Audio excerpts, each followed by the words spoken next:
Salut, bienvenue sur la chaîne ou bien la page, hein. Ça dépendra où vous allez visionner cette vidéo. Alors aujourd'hui nous allons faire un tutoriel sur l'Active Directory. Là j'ai pris ça au hasard, on aurait pu prendre autre chose. Donc là l'Active Directory c'est un service annuaire qui est disponible uniquement sur les Windows Server, en gros si vous voulez. Donc en gros, ce que nous allons faire aujourd'hui, nous allons mettre en place une Active Directory sur, sur Windows Server. Donc moi, je vais utiliser la Windows Server 2019 avec vous. En même temps, il y a d'autres versions, hein. Vous avez Windows Server 2016 et puis Windows Server 2012, 2012 RD, et puis vous avez le Windows Server 2008 et le 2008 RD. Il y a l'autre aussi.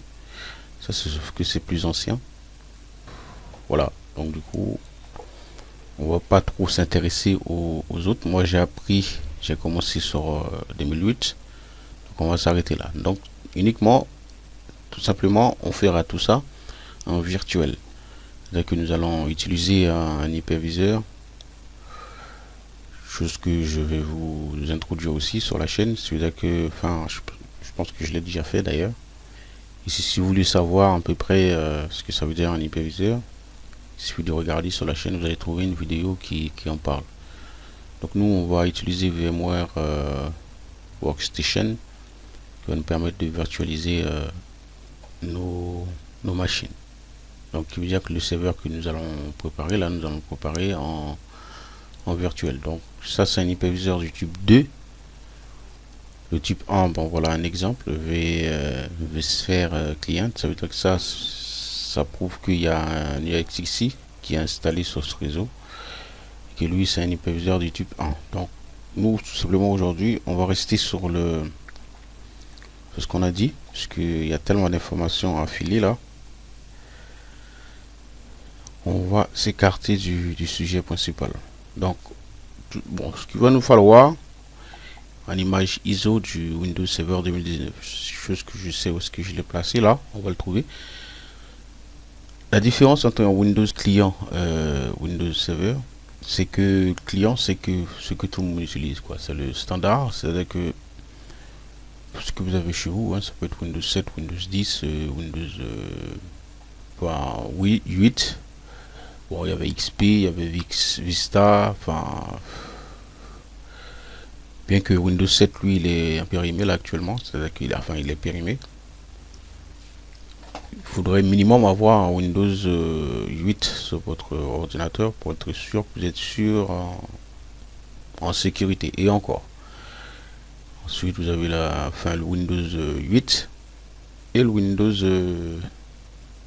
10. Ça, c'est des versions clients. Donc, nous allons nous intéresser au serveur. OK? Donc, pour l'instant, on va lancer VMware, qui est l'hyperviseur que nous allons utiliser, puisque nous allons travailler en virtuel.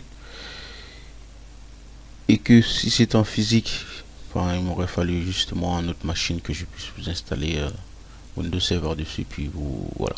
Mais nous, on va le faire en virtuel. Donc là, en arrivant ici sur VMware, on fait Create a New Virtual Machine. On laisse sur Typical. Et ce sont des informations que j'ai déjà fait passer déjà. Si vous voulez savoir comment aller. Sinon, on va pas trop y arriver. Pourquoi? Parce que ça c'est le début d'une série en fait. Donc après, lorsqu'on aura fini avec l'installation du serveur, il y a les rôles et les services qu'on va mettre en place. On va dire que l'Active Directory c'est un rôle dans le Windows Server. Ok. Donc là on va chercher le CD ISO, lui qui est censé être dans le bureau, et D4.3 non. Pop, lui on a dit qu'il était dans doc, et puis le D419 pour 2019. Ok, on le choisit, on fait que je vais installer après, et là on va dire que c'est un système d'exploitation Windows. On fait continue, et là on va mettre le nom pour lui déjà.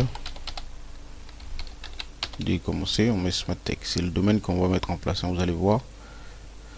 Lui, on va le laisser à 60 Go. Bon, vu que c'est pour le test, on laisse à 60 Go, mais sur un vrai serveur, il y a un peu plus d'espace de stockage en disque dur. On le laisse à 2 Go.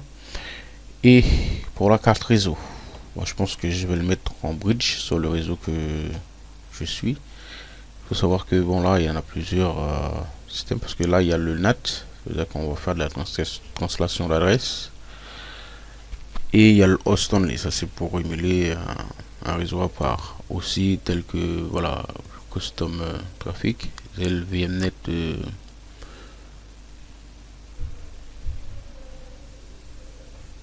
le VMnet là, on va pas rester là-dessus, puisque voilà, donc moi je l'ai mis en VMnet 0. Pourquoi? Parce que ça c'est le bridge, c'est ce qui correspond au bridge. Ça va être sur le réseau que je vais utiliser, que j'utilise actuellement. Donc là, je fais finish. Et il y a un petit détail que je dois effectuer, c'est faire cela. Puis, ça c'est un bridge, c'est pas un souci. Dans le lecteur de PD, je vais insérer l'image ISO du Windows Server. Ok. Alors, on a dit que c'était là. Là, on peut faire OK. Hein. Là, par contre, la carte réseau n'est pas connectée. Ça veut dire tout simplement, on va le connecter lorsqu'il va se redémarrer. OK. Là, vu que c'est déjà dans le lecteur, là, il suffit d'appuyer. On va mettre ça en plein écran, comme ça, vous allez voir. Parce que là, c'est parti. Là, nous allons installer le Windows Server. Et par la suite, pour installer le domaine. Pour mettre en place le domaine. Ok, on le laisse comme ça là. On va rentrer.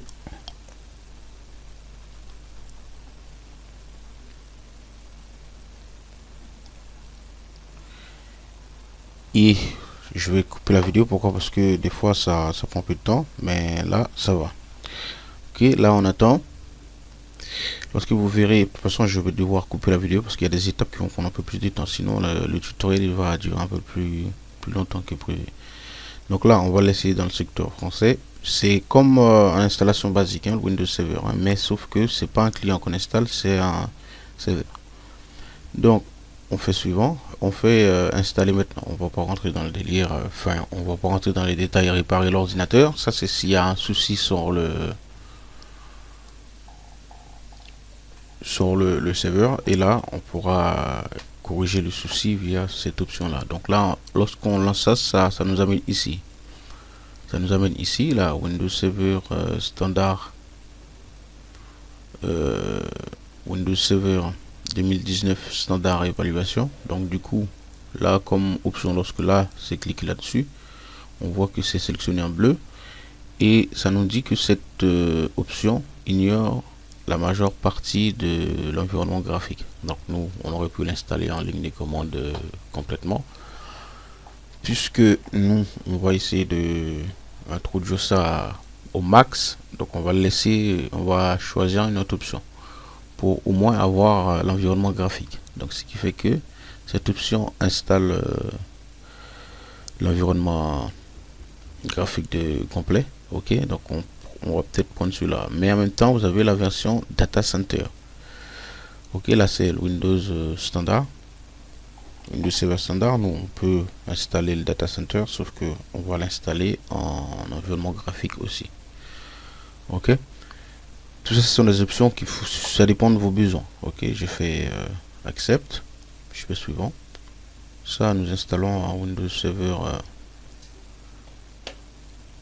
en direct. Ok, donc on va laisser ça à 60 Go. On va dire que le lecteur est non alloué, donc on va le laisser sélectionner.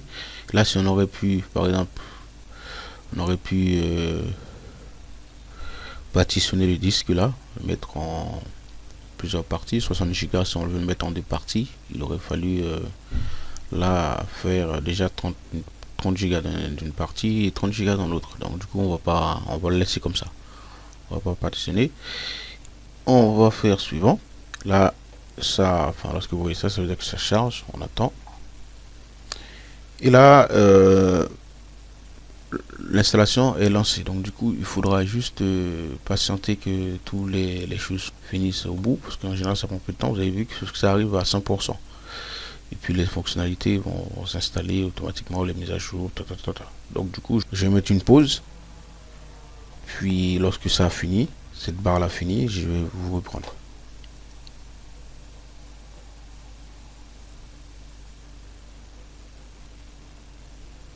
Bon, voilà, la barre c'est rempli. Donc du coup, là, vous voyez déjà que Windows Server s'est lancé. J'étais parti sur le film là. Je vais mettre un peu.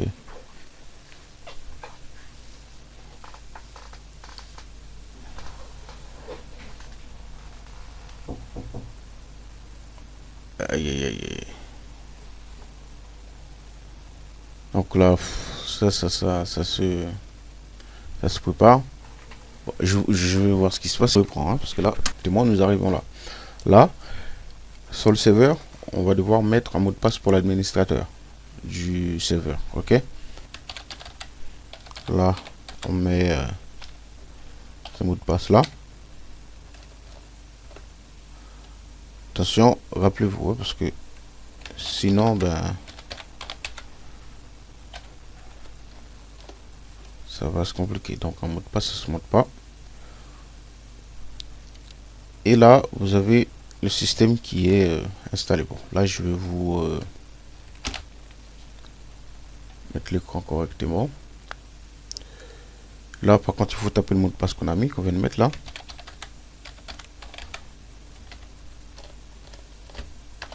Ah, vous souvenez, sinon, ça va pas faire l'affaire.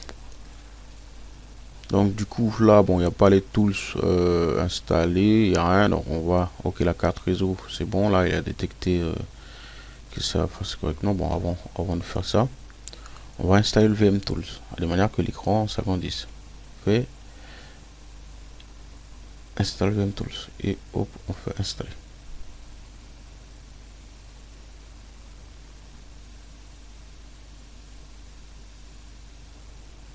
Et puis lui, on peut dire oui aussi, hein, comme ça. Et là, le CD DVD de VM Tools est installé dans le lecteur. On va le lancer. On l'exécute là et hop.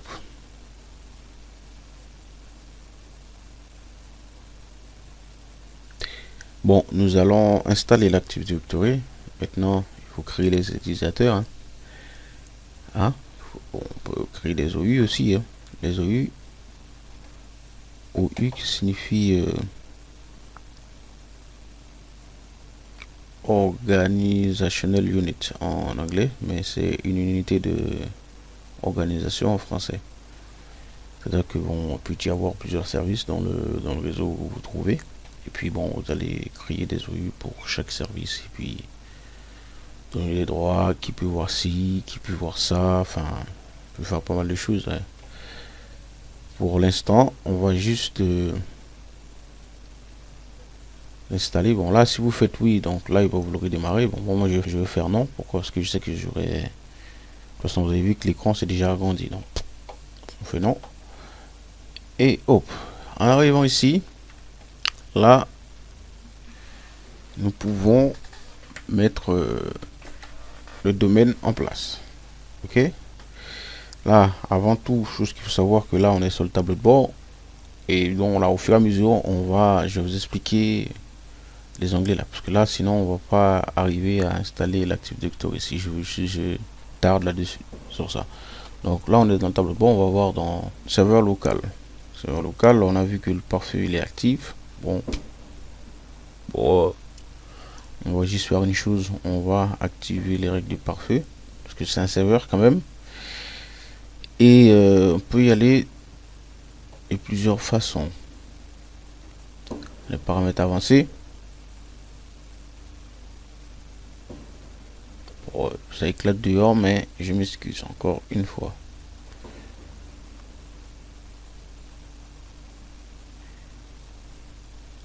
Oui, le paramètre avancé. Je vais cliquer là-dessus deux fois. Il me l'a ouvert. deux fois. Donc du coup, en arrivant ici, donc on va aller dans les règles du trafic entrant, les activer par défaut. Je vais mettre pause parce que c'est inadmissible tout ça. Bon, on a repris là où est-ce qu'on était. On était dans le règle de trafic entre. Alors, on va chercher partage de fichiers et imprimante demande d'écho. Normalement, c'est ICMP V6. Ça, on va laisser ça désactiver. L'IPv4, on va l'activer. Ok. En cliquant là-dessus, activer la règle. On va ici sur le règle de trafic sortant. On va faire la même chose. On va chercher partage de fichiers demande d'écho IPv4. Nous, on va l'activer. En fait, vous voyez que j'ai activé, c'est trafic sortant ICMP V4. Que j'active cette règle là. Donc, qu'est-ce que ça va permettre? Ça va permettre puisque c'est un contrôleur de domaine, là, nous allons le promouvoir en contrôleur de domaine. On va introduire des machines dans le domaine. Donc, du coup, si cette règle est désactivée, donc les machines ne pourront pas contacter le serveur là. Donc pour l'instant, il n'y a que le contrôleur de domaine qu'on met en place.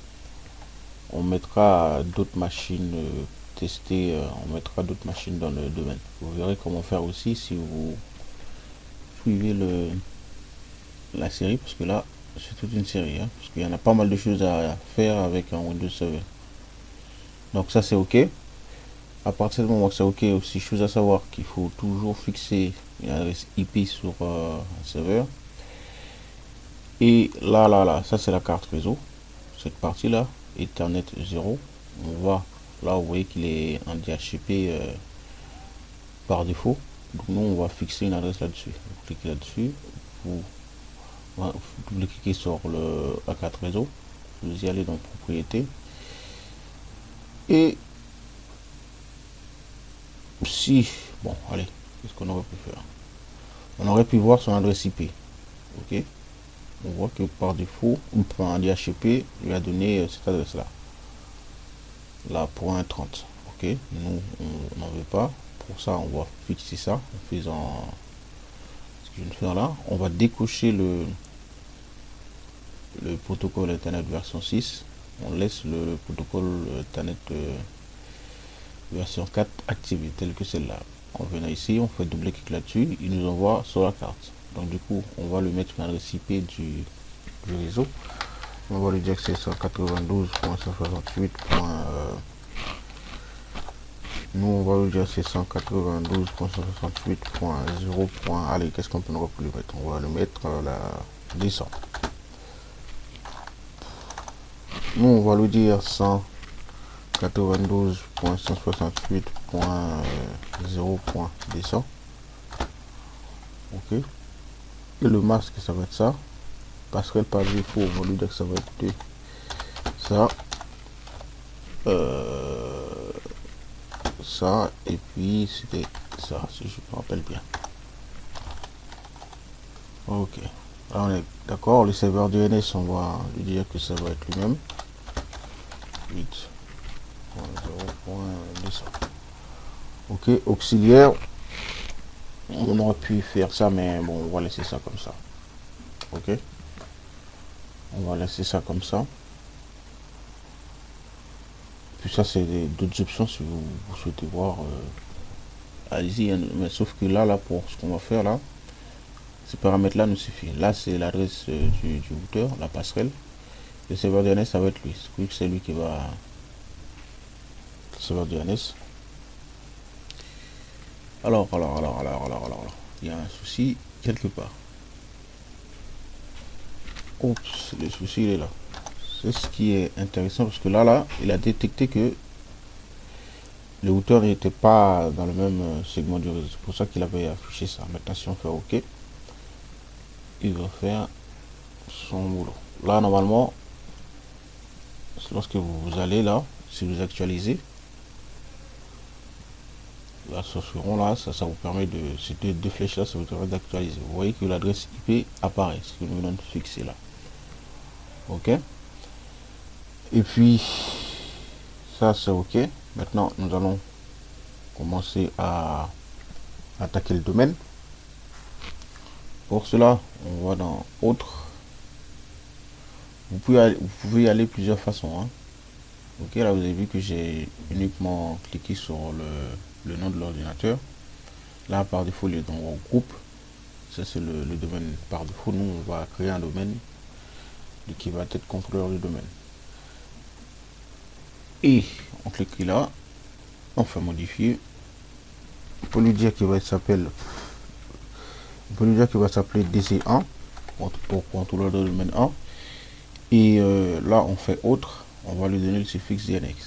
Le suffixe DNS qui va être allez, smart tech, hein. Ok, et on va mettre allez, .fr, smarttech.fr. On laisse ça comme ça. Et puis au final on fait ok.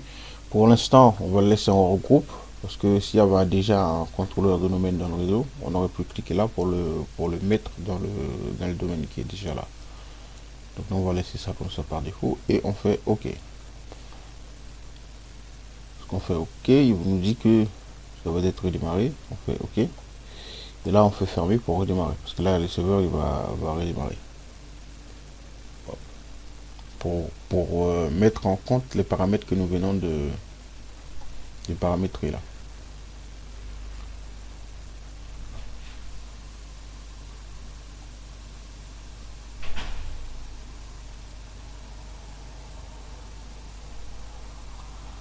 Et hop, là on est parti.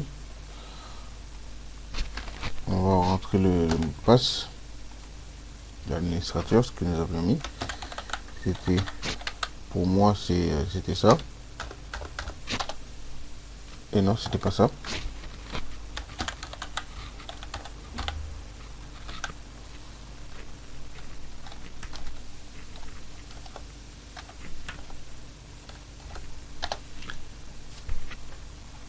Ok.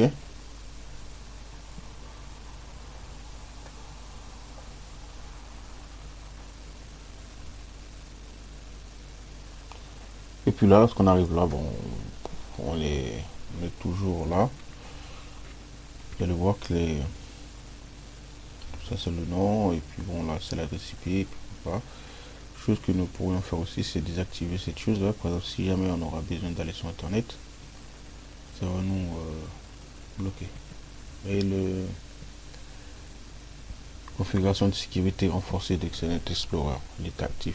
Donc du coup, si on fait là, on les a désactivés, on l'a désactivé. Là il va être inactif. Pourquoi? Parce qu'on vient d'actualiser pour le mettre inactif. Ça aurait fait là, chaque fois qu'on allait lancer Internet Explorer, il allait nous bloquer. Bon, là on est ok pour la configuration de base, pour aller installer l'Active Directory, le rôle Active Directory. Donc ce qu'on va faire, on fait ajouter un rôle et fonctionnalité. On peut aller ici, aussi on peut y aller par là, ajouter des rôles et fonctionnalités. Donc nous on a dit qu'on allait par là, tout simple.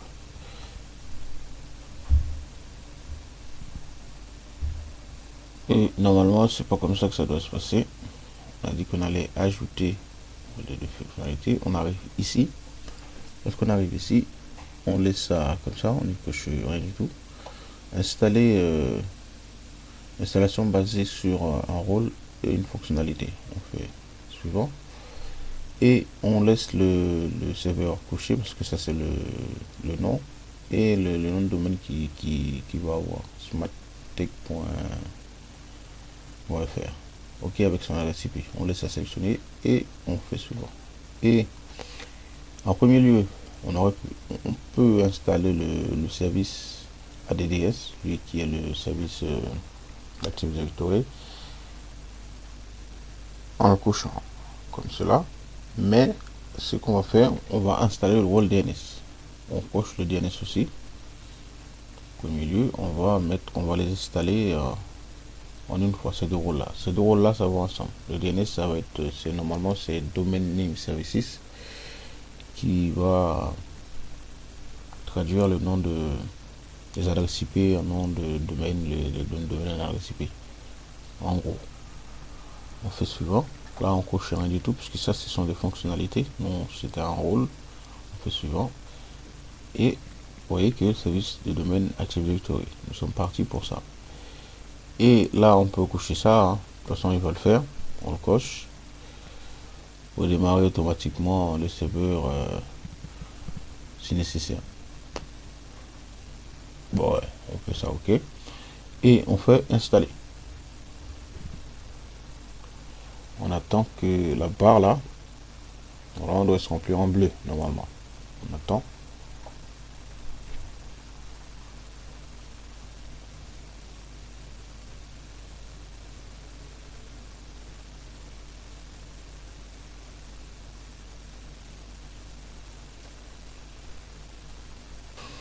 Lui, c'est un vieux, lui, il n'a pas compris.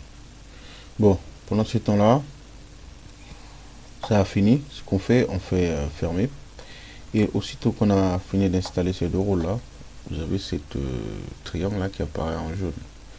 Là, la deuxième étape, ça va être cliquer sur le triangle là et promouvoir ces serveurs en contrôleur de domaine. Ici, là, vous cliquez là-dessus et vous dites que là, vous allez sélectionner, il y a plusieurs choses.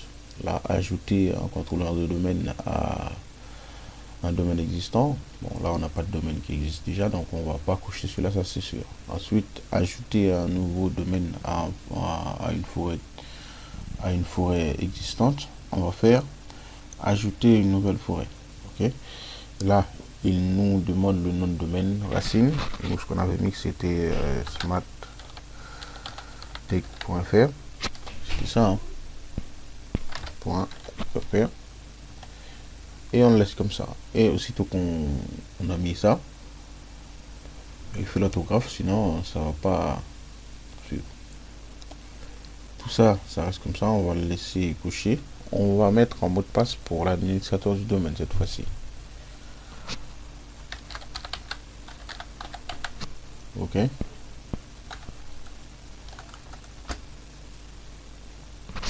Moi je mets ça. Ce que vous mettez, rappelez-vous de ça parce que sinon ça va être catastrophique. Là, ok, il est impossible d'écrire une délégation pour le serveur DNS. Bon, ça, c'est s'il y avait quelque chose déjà. Là, on laisse comme ça. Ne vous inquiétez pas pour le triangle qui est là. Faites suivant. Lui, il doit trouver le nom NetBIOS du domaine. Dans pas longtemps. Hein. Vous voyez qu'à chaque fois que il fait ses affaires. Vous voyez, le nom de NetBIOS, c'est SmartTech. Ok, là, on laisse ça là, on fait suivant.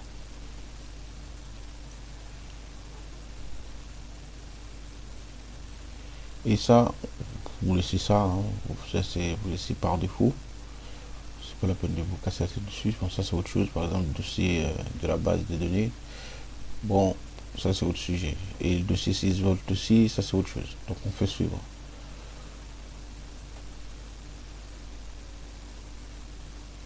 Et tout ça, vous laissez pas défaut. Hein. Vous n'avez rien d'autre à coucher. Et ça, si vous voulez afficher, c'est un script. Si vous voulez l'afficher, il n'y a qu'à faire ça. Vous avez les scripts qui vous permettent de faire ça sur le PowerShell. Ok.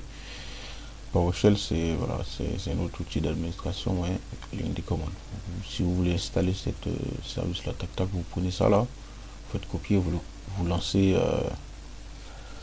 le PowerShell ISO par exemple.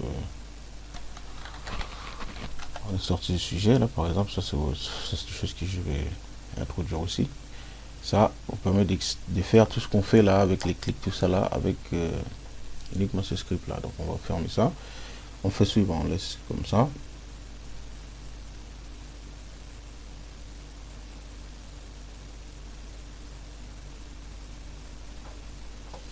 Tout ça, ça c'est le point vert là, ça veut dire que ça vous dit que toutes les vérifications de configuration requises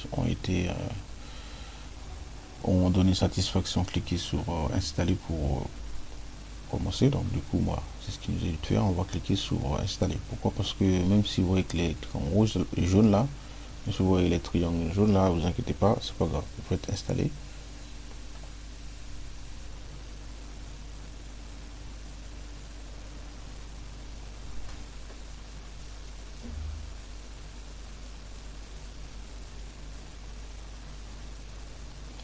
Là, vous attendez que, bon, il fait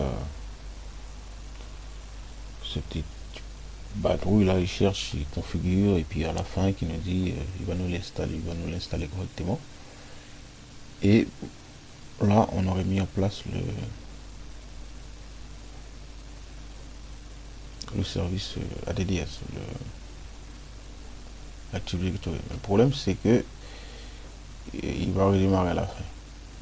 Pas trop grave. Pourquoi? Parce que bon, ça va nous prendre un peu de temps pour là j'aurais voulu commencer à créer les OU, les groupes, les utilisateurs. Bon, il y a les GPU aussi, mais pour les fameux policy object, chose que nous allons mettre en place, mais on ne pourra pas sur cette partie là. Ça va être la première partie. Donc suivez la série, vous allez voir apparaître sûrement des tutoriels du genre serveur de déploiement. Enfin, bon, là, ce que je vous ai dit, que ça va vous déconnecter, ce qu'il a dit là, on va faire fermer, comme ça il va redémarrer. On fait fermer.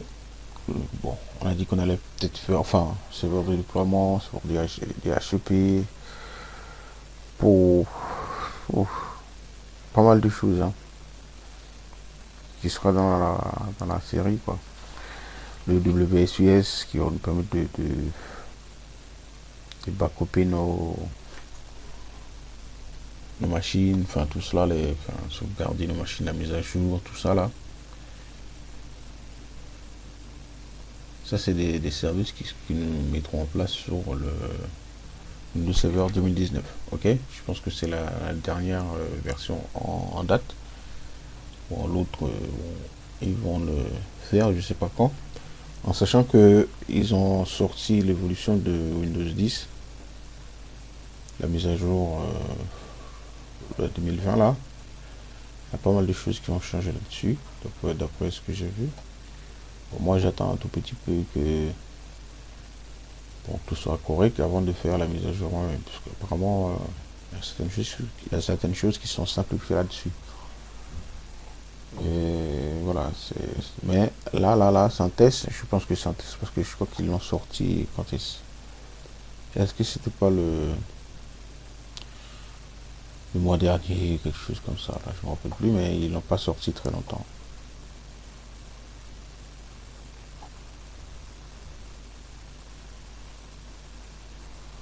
En général, là, ça prend un peu de temps, hein. Donc du coup, ça demande pause, mais vous voyez que ça vous dit application des paramètres de l'ordinateur. Ok. Là, ça peut prendre, allez, ça dépend de la puissance de votre machine. Donc du coup, je vais mettre un peu sur pause. Ok, là, on est parti. Le serveur s'est redémarré correctement. Ce serait qu'on s'identifie, et tant que allez, on va mettre le mot de passe de l'administrateur pour l'instant. On va pas se connecter avec le compte administrateur du domaine. L'administrateur du domaine, nous le verrons tout à l'heure, mais pour l'instant on va se connecter tant que l'administrateur, puisque nous allons introduire des machines dans le domaine. Donc du coup là il va falloir le faire avec le compte administrateur du domaine, parce qu'attention, il y a le compte administrateur du serveur et il y a l'administrateur du domaine. Donc lorsqu'on va rajouter des clients, tout cela, ça va se faire avec le compte administration du domaine. Alors pour voir comment c'est, là il va falloir qu'on introduise une machine déjà, mais on va comment dire ça, on va visiter un peu les options qu'on a. Là vous voyez que le rôle ADDS est installé, et aussi que le rôle DNS. Là Active Directory est lancé. Donc tout cela, le tuto est arrivé à sa fin. Alors tout ce qui suit, ça viendra après, ok, tel que création des OU, des utilisateurs, et aussi le DNS pour les zones directes et inversées. On fera tout cela